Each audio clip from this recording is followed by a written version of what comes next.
Welcome to Natural Resources University. This week's episode features Habitat University, hosted by Jared Brook and Adam Jenke.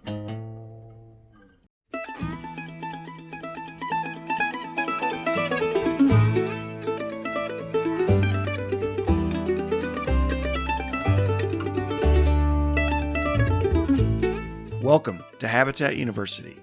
This podcast is your source for the science behind wildlife habitat management and is part of the Natural Resources University podcast network. We're your host, Jared Brook. And I'm Adam Jenke, and we're both biologists and extension wildlife specialists. If you're interested in wildlife habitat management or looking for ways to improve your property for wildlife, this is the podcast for you. So join us as we talk with researchers, managers, and landowners all about the latest research and the ins and outs of wildlife habitat management.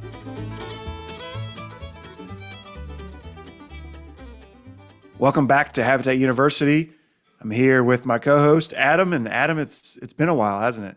Yeah, we were debating whether or not we would acknowledge the elephant in the room, but apparently we're going to acknowledge that. We've put our cards on the table. So we're not full-time podcast hosts. And we are, however, full-time wildlife educators, and we've been doing some wildlife education. Among other things, we were planning a bonus episode about some wildlife education we were doing last summer, and we plan to do again this summer. But for now, we are continuing our exploration after a brief pause for those adamant listeners. We are resuming and wrapping up our conversation about 50 solutions to the private lands challenge. You recall in our last couple of episodes, we've been bouncing all over the state, all over the country, talking to professional wildlife biologists and state wildlife resource agencies about how they approach private lands conservation in their state. And we've been in some states with lots of private land. And this time, I'm really excited. We're heading to a state with not a lot of private land, but some unique challenges on the private land that they have, and that's Idaho. Ooh, so we started off with a western state, Colorado, and we kind of drifted ourselves east and a little bit back west a little bit with Missouri, and now we're kind of going to end this with Idaho. So I'm excited to hear what the challenges are in Idaho because it's so different, largely probably different than what I experience here in Indiana as far as makeup of private versus public land, different ecosystems, and completely different wildlife communities. So I'll be interested to hear kind of what are some similarities and what are some differences in Idaho. Yeah, we hosted Sal Palazzolo, who runs the private lands program there in Idaho.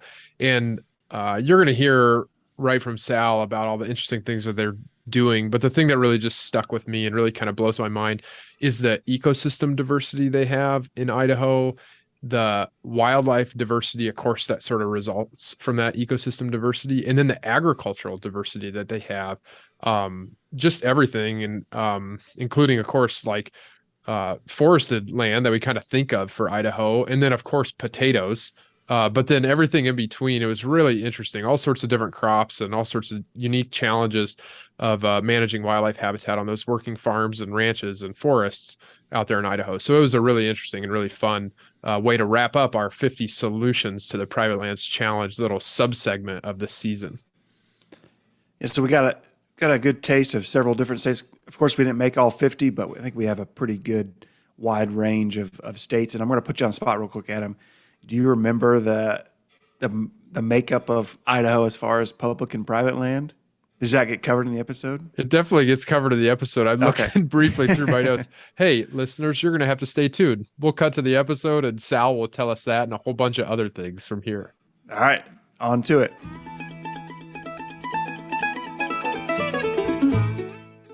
Sal, welcome to Habitat University. Thank you for having me.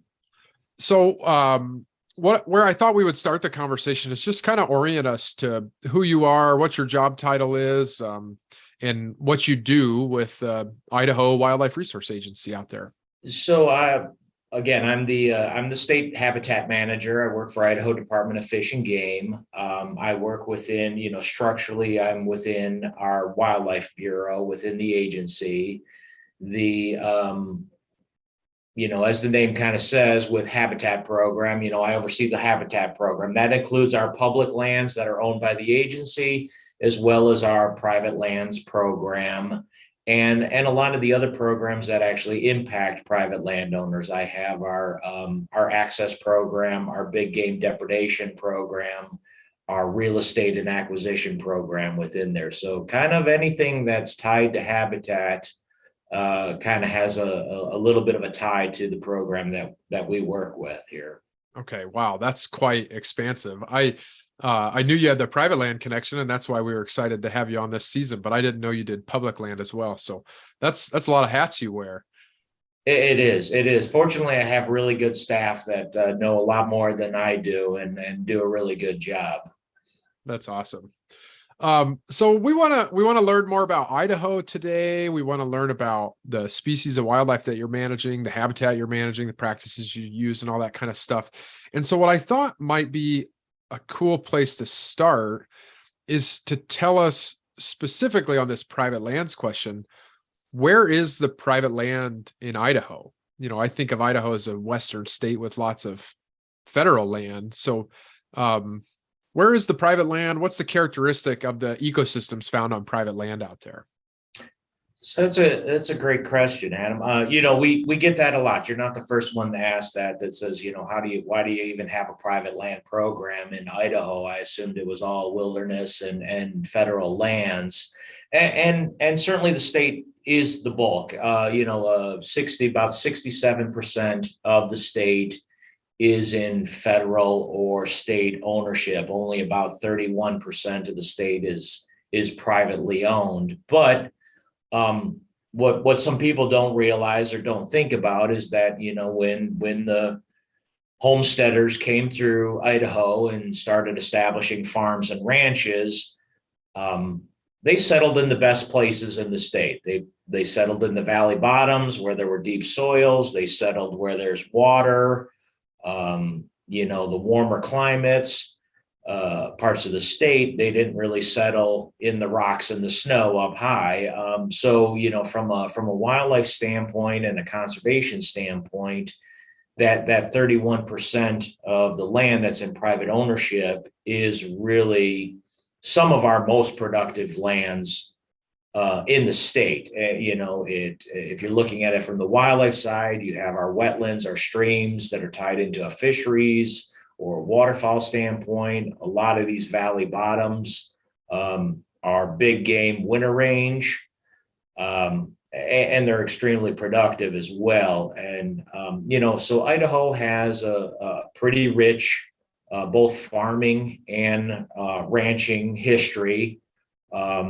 You know, some of the things that make us maybe a little bit more unique than maybe some of your other guests is a lot of people don't realize where a lot of our farming takes place in the Snake River Valley is basically high desert. You know, here in Boise, we don't get a lot of precipitation. You drive around the city and there's lots of lush trees and grass and that, but it's all kind of fake. It's all irrigation, and it's the same thing with a lot of our cropping. It requires irrigation to be productive. So that's another little component that kind of gets played into that. That's a little bit different when we're working with private landowners than some of maybe what you were hearing from other folks as far as dry land farming. Yeah. I'm really interested in that. So say more about like those farms, especially. I can picture a ranch and I can picture, you know, privately owned forested land, but what kind of like crops and things are grown in Idaho and that you have to figure out how to manage wildlife alongside? Again, it's one of those things that, you know, I'm kind of excited to do this podcast because I think, you know, a lot of people, when I travel around the country and talk to people, everybody knows about potatoes. Exactly. Yeah. And as far as some people, you know, I've had conversations, they swear all we grow is potatoes. But, you know, Idaho has a lot of, just because of the change in the topography, we have some really high elevation cold areas. The western part of the state has a lot of impacts from kind of the Pacific Northwest where it's warmer and wetter. We grow a lot of different commodities. We grow corn, we grow garbanzo beans, we grow wheat, onions, potatoes, hops. We produce a lot of hops. We grow, if you go south of Boise, there's folks that are growing mint. carrot seeds. I can kind of go on and on as far as berries and orchards and different things like that. It's a pretty diverse, system, and it's pretty neat to kind of work in. It's also, complex. Oh, it sounds so complex, much more complex than my world, which is two crops, corn and Right. beans, and then the way pigs interact with them. It's much easier here. Well, that's fascinating. So on those farms specifically, what sort of like wildlife habitat challenges are there, or what's the ask of a potato farmer, say, or what do we see with wildlife habitat conservation on some of those farms in Idaho? So we hit a lot of different things with the lower elevation, the valleys, the farms, and that from a big game standpoint. Like I said, a lot of this tends to be winter range. Our elk, our deer, moose, etc. They all move to those higher pronghorn antelope. They tend to move to those little bit higher elevations in the spring and summer and early fall. And then, as the snow builds up, they tend to, come down slope and end up in those valley bottoms. And so we have a lot of interaction on these farms trying to provide, some of it's just providing undisturbed space for big game, just having a ranch or a farm that those animals can kind of hang out and not expend a lot of energy throughout the winter. The other things, upland game birds is a big, thing. If you're interested in hunting pheasants or sharp-tailed grouse or Hungarian partridge or California quail or things along those lines, they tend to be in those lower elevation kind of valleys, so oftentimes associated with maybe not necessarily right on the farm, but maybe on some of the adjacent public land that kind of comes up against those cropping fields and stuff like that. And then you got the whole suite of just sensitive species, the non-game species, trying to provide habitat for non-game birds or non-game animals. Again, like I said, these farms oftentimes were, set up around where the water is. So anything that's dependent on water can sometimes have, has an impact or a need on these farms. So It's fascinating. So those big game species, when you're saying they're higher up, they're basically born on public land, stuff where people largely didn't want to live, or maybe there's leases up there for summer range. They're born on public land, and then they concentrate primarily on private land during the winters. And so is that a lot of work you're doing? Like, do conflicts arise there, and is the agency involved in like trying to build goodwill towards these big game species to sustain their populations on private lands during the winter? yeah, they do. I guess I feel like, yeah. To answer your first question, yeah, oftentimes, just because of it is a high desert, elk, deer, and that they start moving up slope into the national forest and whatnot, where they have their calves or their fawns, and then they'll spend the summer up there. And then as the snow kind of moves in, they kind of move down slope again, and they'll end up, there is a fair amount of public land on these winter range areas, but there is also interspersed private property. And yeah, it can cause conflict. My opinion, for the most part, a lot of our landowners enjoy having big game around. They like being part of that interaction. Oftentimes they're sportsmen or women and enjoy, pursuing them. But yeah, we do, get some conflict occasionally, or, on and off. But we do, so we work with the private landowners. A lot of that is on the habitat side. We've worked with some to provide, like leave standing stubble, or leaving, their last cutting of triticale or alfalfa on the ground for, so that there's some feed. Other times we've worked with them. We have a lot of hay production. Idaho has a fairly robust dairy industry. So we have a lot of hay and corn production to feed the dairies. And so we will work with landowners to put in permanent stack yards around their hay stores so that the big game can't get to their stored hay.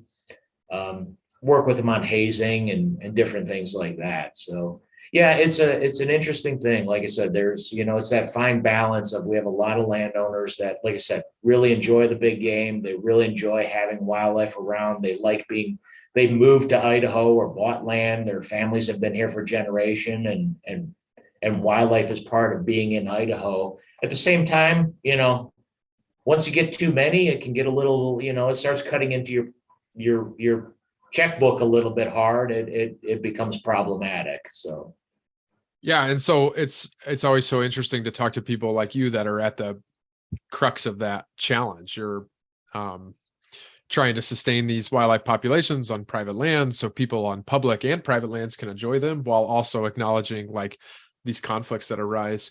What about like timber production? We're talking a lot about agriculture, but I think of Idaho as being relatively wooded in some places, and there's a lot of timber production on private lands in the state as well. Do you guys work with them on wildlife habitat things? we do. There is a lot of timber production, especially in the northern part of the state. And it's a mix. We have, small kind of family owned, what you would call like a non-industrial forest, which are, smaller acreages that are producing some timber. We also have, some fairly large corporate timber companies that own, million plus acre, tens of thousands of acres a piece, or hundreds of thousands of acres a piece. And yeah, we work with them. Again, I think it's a really good partnership. I know we're kind of talking about habitat in here, but I mean, a lot of these areas historically were open to the public for recreation.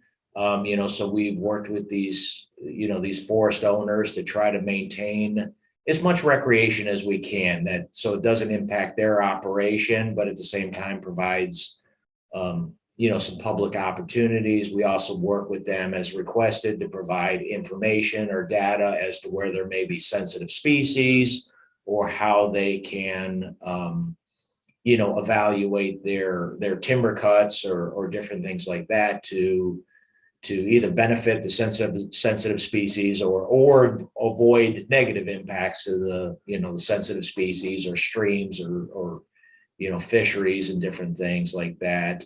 One thing that always kind of comes to mind, a lot of people, you look at a map of the US, and Idaho obviously doesn't have any coastal land, but a lot of people forget that we get salmon and steelhead that come in from the Pacific Ocean and come all the way up the Columbia River and into the interior part of Idaho to spawn. So there's a lot of interaction with, especially the northern part, with larger rivers and streams and salmon and steelhead that are coming in and whatnot. So yeah, I think we have a really good partnership with them. They're very conservation oriented.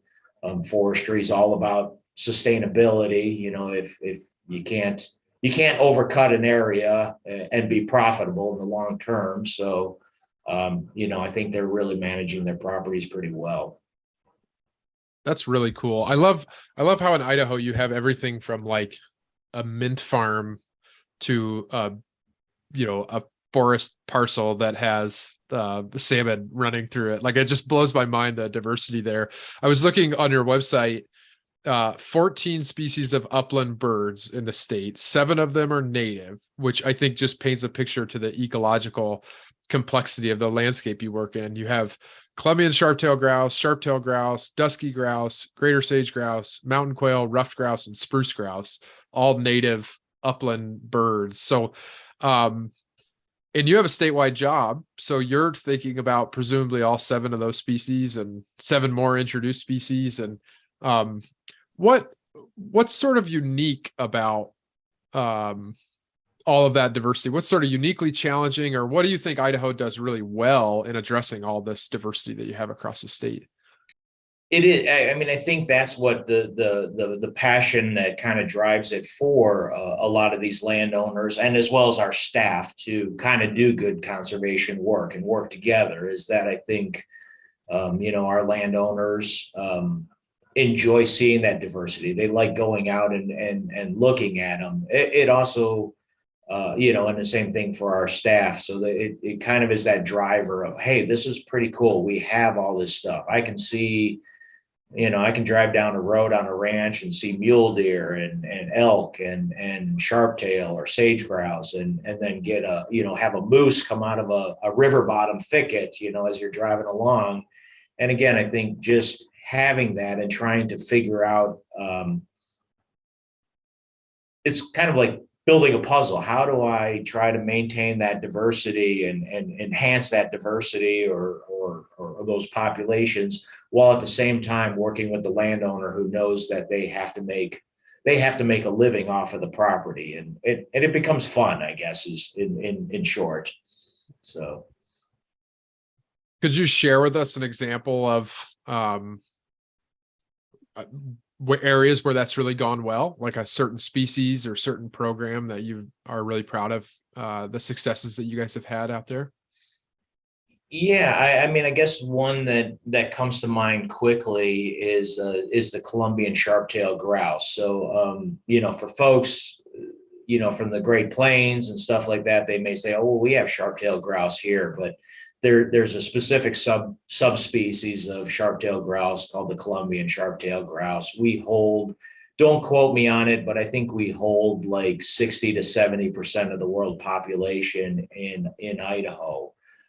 They're really tied to grasslands and these lower valleys, which are also real, oftentimes what is farmable land. And over the years, it's a species that's been petitioned twice for listing on the Endangered Species Act. Both times, I feel like I need a lawyer behind me to make sure I'm not misspeaking, but I believe it was found it was not warranted as far as the listing. So they are not listed. They're a game bird. Okay. And I guess I always kind of showcase that as just a really big conservation success, because so much of the habitat and the benefits that have been provided are coming from private property. A lot of it is through the Conservation Reserve Program. We have about 100,000 acres of CRP within Columbian sharp-tailed grouse range. That's, private property enrolled in CRP provides habitat there. We have a lot of landowners that are working on habitat projects. And, and I guess I feel like it's one of those win-win opportunities out there. Because of the programs, because of the incentives, because of the conservation that's going on. Again, I don't want to get too far into the biology, but sharptails, they lek in the springtime. They dance. The males all form a dancing. They find a dancing ground, and the females come in. Similar to if people have seen videos of sage grouse doing the same thing. But it's pretty neat, because we've had landowners in that area that call us up and say, hey, I have a lek on my property. I want you to come out and document it, because they understand not only are they proud of it, that they have it and they're retaining the species, but they understand that by having that lek near their property or on their property, it helps them in these other programs. It gets that documentation for these other programs that help them do the conservation that they want to do on their property. It makes it easier for them to get into CRP or some of these other USDA programs. So it's kind of a neat, in my mind, it's kind of a neat thing, because oftentimes you hear in other parts of the country, you kind of hear the landowners don't want to talk about having a rare species or a certain species on their property, because they don't want anybody to know. And here's one that we regularly get phone calls of, hey, do you know about the lek that's on my ranch, or do you know about the lek that's on my farm, kind of thing. Yeah, that's really cool. It's similar to the story of sage grouse, like across the West, right? Where they've kind of become almost like a rallying cry for ecosystem conservation, and landowners have really stepped up. But your work in Idaho, like that kind of predates the sage grouse stuff, or is it an example of that's been used in those successful sage grouse conservation paradigms, or what's the connection there? And I know you guys are involved in sage grouse stuff as well. Yeah, I guess I wouldn't say it necessarily predates, but I mean we've been doing it for a long time. Similar to the sage grouse work. Again, I think a lot of the initial sage grouse work that was being done was very much focused on BLM, Bureau of Land Management property, so federal properties, and then it started kind of evolving in the last 10 years or so to kind of working with private landowners more and more, and recognizing that, hey, yeah, those sage grouse they may lek or nest on the BLM, but once those sage grouse chicks hatch, they need to fill up on bugs. They need to get a lot of bugs and a lot of protein in them to grow, and that hen will walk them off, maybe off of some of the BLM ground down to a wet meadow that's on a private ranch, or, adjacent to kind of an alfalfa field or a hay field that's being irrigated and may have a lot of grasshoppers or crickets around where those chicks can, stuff themselves with bugs and kind of build up protein. So, I think those are kind of the neat collaborations, and again, I think for the most part our landowners are pretty proud to be part of the solution. They like being able to tell you kind of, hey, I get into a lot of landowner meetings and that, and even if they're a little bit contentious here and there, oftentimes after the meeting you'll get caught in the hallway, and the farmer or the rancher will pull out his cell phone and start showing you, hey, I got a picture of this, or did you see the elk or the deer that my granddaughter or grandson took off of the place, and they're pretty proud of the wildlife that they have on their place. I think that's really cool, Sal. And for one reason is because, I'm from far away from Idaho. And so what I hear of Idaho is what hits like the national headlines. And I do think of Idaho as being this sort of like fiercely independent, like kind of don't tread on me kind of attitude towards government, like an Idaho resident. So I don't think I was expecting to hear you share these like really cool stories about people being passionate about rare and declining wildlife like the Columbian sharp-tailed grouse and sage grouse. So is that just, if we could tell me about that, like sort of portrayal of Idaho that we may see in the media, and what that maybe misses about the reality on the ground of private lands work there? Yeah, I guess, I guess how I would answer it is, I think, yes, private property rights in Idaho are pretty sacrosanct. Yeah, I mean, they are important to the landowners. It is certainly something that you hear a lot. This is private property. I have certain rights. At that same time, I don't think that necessarily prevents somebody from being passionate to do neat things on their property, or be proud of what they're doing on the property. And again, that has kind of caused, I shouldn't say caused, but I mean, that is, how our program has evolved over time to work with private landowners. Our stuff is voluntary. It's all kind of voluntary, incentive based. You work with the landowner, try to see what their needs are and see if we can work with them. We don't come in with the heavy regulatory arm or anything like that and try to force anybody. We certainly, like every state, we have a few landowners here and there that, are hesitant to work with, government.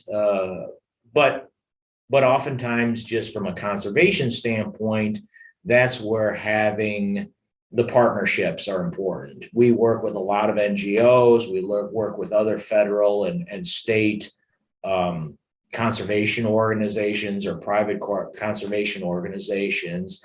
And that's where, it becomes interesting, or, where it becomes valuable to have those relationships. You may have a landowner that is interested in doing something, but, hey, I don't really want to sign an agreement with the state government, but they may have a really good, they may have well, hey, are you willing to talk to this NGO or this non-governmental organization, or whatever.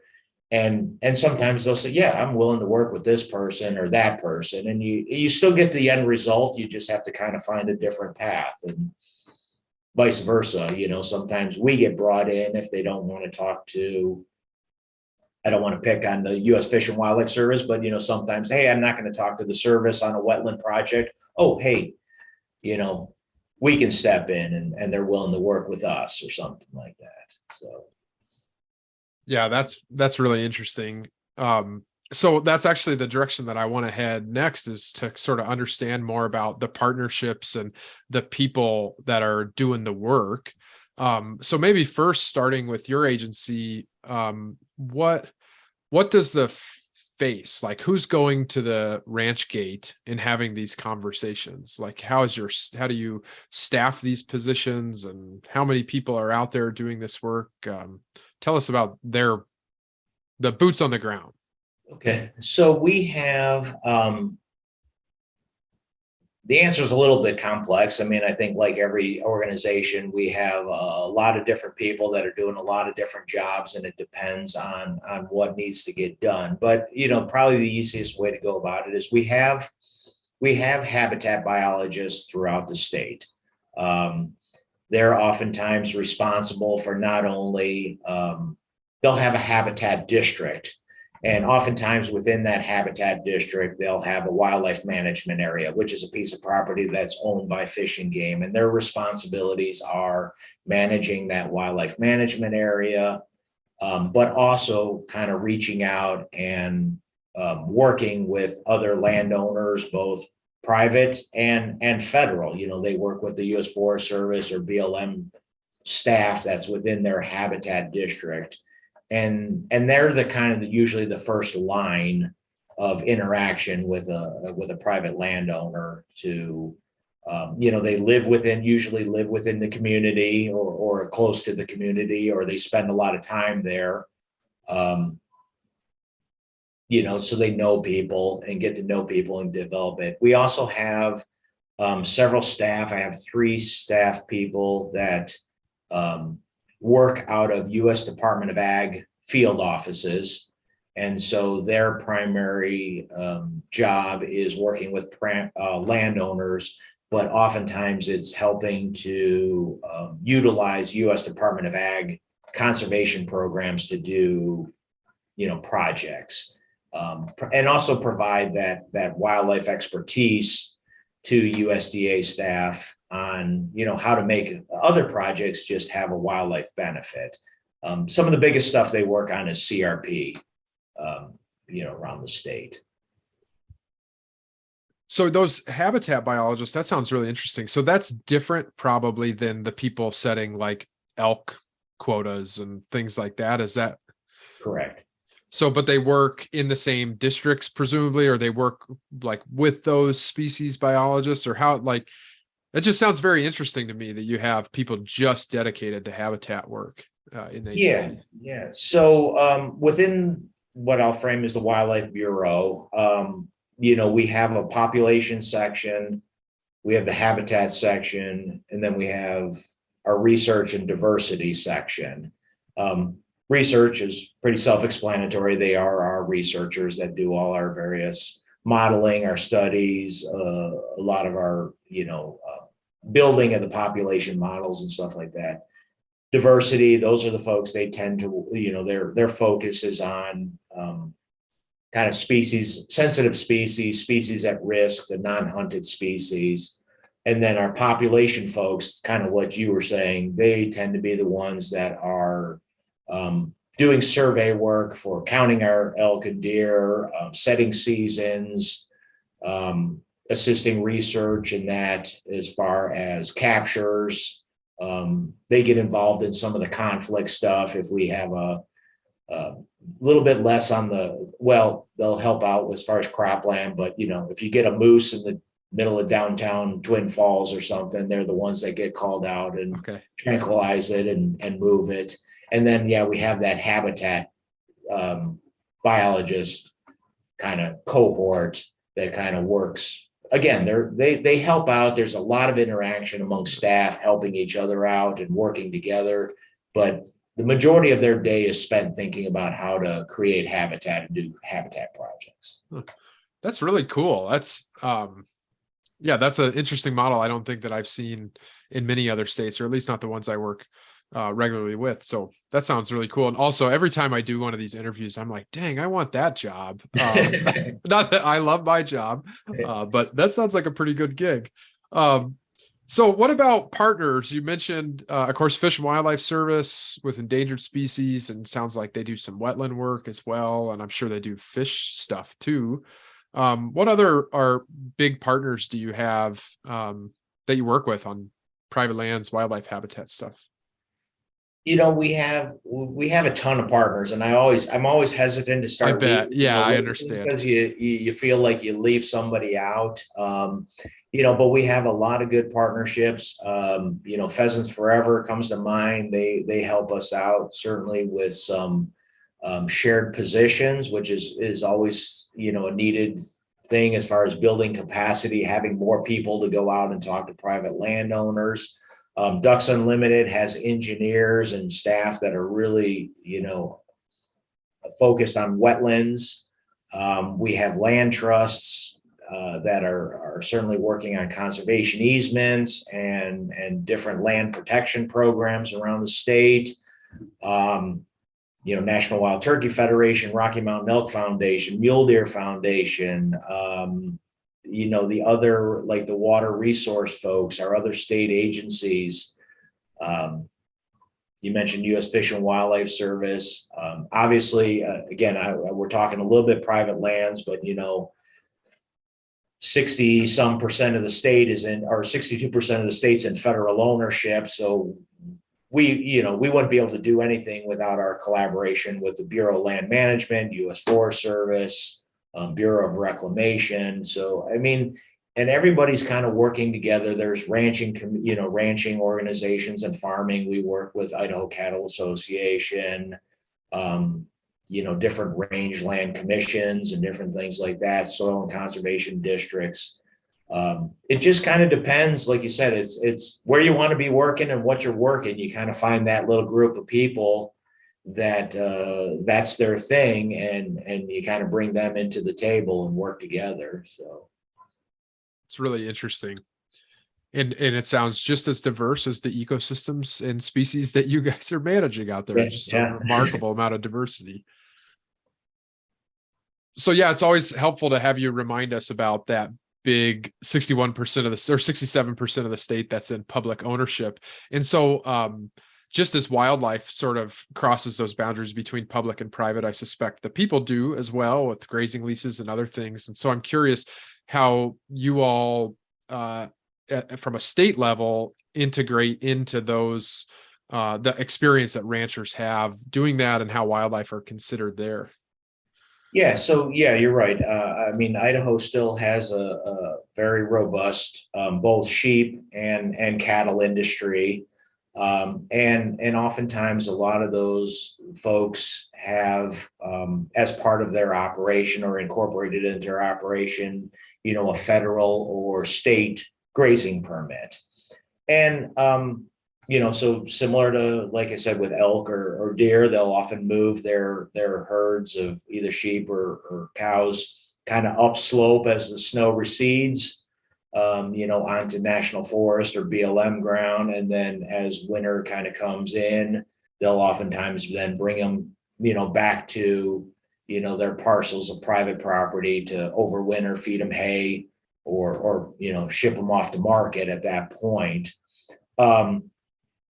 and it, again, it provides both opportunities and challenges. One of the challenges is that oftentimes with federal permits, there's a specific start and stop date as far as the grazing goes on that permit. And again, it's part of the system. We work with it and everything like that. Sometimes where it gets kind of unique is you'd like to have it'd be nice to have some flexibility with that start or stop date. If there was a fire, for example, on the private property, it would be wonderful to, potentially move cows onto that public lease a little bit early so that you could do some rehab work on the private property, or vice versa, kind of move them around, different things. So it just provides a little bit of, you got to work through it. It brings in more partners, it brings in more people into the discussion and work through it. But again, livestock, it's a tool, where we try to work with our federal land agencies. Is there a way to get onto those public land areas, say early or something, so cheatgrass it's an annual invasive grass, kind of greens up real early.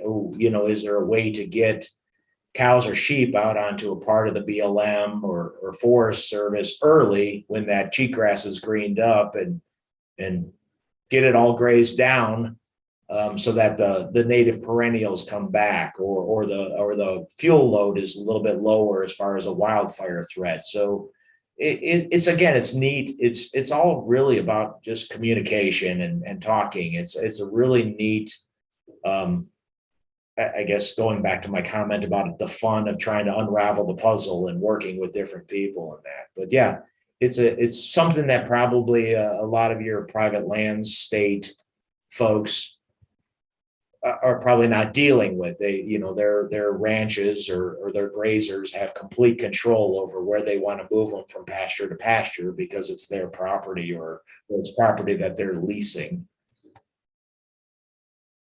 It's so interesting. It's just been so fun to do these and just hear about all the different solutions that people have, and the tone you strike and talking about it is really interesting and admirable. And yeah, I think we got a good thing. I mean, it's like everybody, we have some challenges here and there, but I mean, overall, I think people are pretty good. It's interesting. I've worked in different states, throughout my career, and every time I move states, I've always kind of been on the private land side, and every time I move states, it's like, oh, our landowners are, that was great, that you worked in Nebraska, but our landowners are different. And it's like, they're really not different. They're all kind of the same, I mean, you get a little bit here and there, but most of them are pretty decent folks that if you sit down and chat with them, don't blow smoke, they're interested in doing at least something, I mean, and as long as I know I'm philosophizing, but as long as you make a reasonable ask. That's been one of the biggest challenges I've had with some newer staff. It's like, well, I talked to this rancher and I was really hoping he'd cut his stocking rates by 50%, because that'd be really good for XYZ. And it's like, well, how about we make a deal? They cut their stocking rates by 50%, and I cut your salary in half. And whoa, wait a second, yeah, because it's like, well, you got to work with the system, kind of thing, so yeah, meet people where they are. Yeah, that's really interesting. And I agree that there's these commonalities in all these different states, but it's just, to me, it's the value of state agency leadership in this space, is because even if there are all these commonalities among all these states, there's the perception that Idaho is very unique, or the perception that Nebraska is really unique. And so when you're a state agency, you can knock on the door and say, like, we get that, we're Idahoans, however you say that, Idahoans, whatever the expression, Idahoans, we're Idahoans too. We're not from Washington, DC, or we're not from, some big, multi-state conglomerate or something. So even if it is all similar, I think the value of this state wildlife resource agency leadership Yeah. is really important. I mean, I am sympathetic, I know, folks in Nebraska and Iowa and that, and I think we do have, sometimes don't realize that we do have an advantage that much of the state is still pretty intact. I talked to my counterpart, Todd, I don't know, maybe Todd in Iowa, Oh, and, yeah. he's battling, the Black Desert basically of like, I got nothing, I'm starting from zero. I got, like you said, I got corn and soybeans from one end of my county to the other end of my county. That's where I'm starting. Whereas at least we have the advantage of, oh, okay, well, half of this county's in public ownership, the other part's in ranching, which is, even if it's overgrazed, it still has something on it. You're not starting out with black dirt. Yeah. Yep. Oh, it's a huge difference. It's really fascinating. And I think it's probably a perfect place to kind of give you my last question, which is, what do you think of everything Idaho does really well? Like, in what way are you can brag? I would like for you to brag. What way do you think Idaho Fish and Game is kind of an exemplar in this private land space, doing the private land habitat work that you guys are doing? I guess it sounds a little corny. My mind immediately goes to the partnership side. I think we have really built really good partnerships. I think there's an advantage in Idaho. We don't have a huge population. Again, don't quote me. I think we're at the 1.5 million to just under 2 million people in the state. So you can actually get to know people, when there's only that many people in the state. We also have to rely on a lot of other folks it's a big state. It's hard to get around. There's a lot of open space between farms and ranches and property. I mean, if you drive from the southern edge of the state to the northern edge of the state, again, don't quote me, but I'm betting it's over 10, 11 hours of driving.